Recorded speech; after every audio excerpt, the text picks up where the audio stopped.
Hello class, today the topic is modal verbs, two modal verbs. Okay, we are going to study must and have to. They both express obligation, something that must be done, but they are used differently depending on who imposes the obligation. There are different levels of obligations.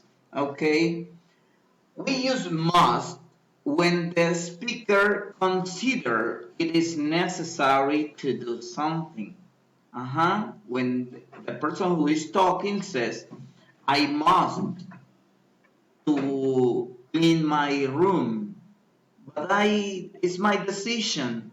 So I force myself to do it because I see that my bedroom is dirty and I must clean my bedroom. On the other hand, if we use have to, it's because someone imposed that activity and you have to obey.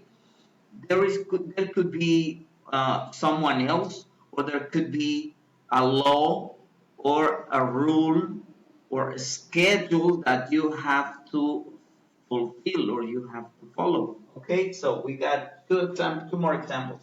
She must wash the dishes after breakfast. She must to do it, but I consider she must to do it. There is not a law. There is not a rule.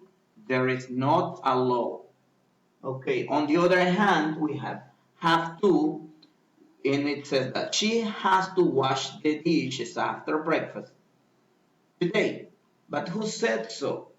Okay, maybe mom or dad imposed that activity to the boy or the girl to do it during a certain day of the week.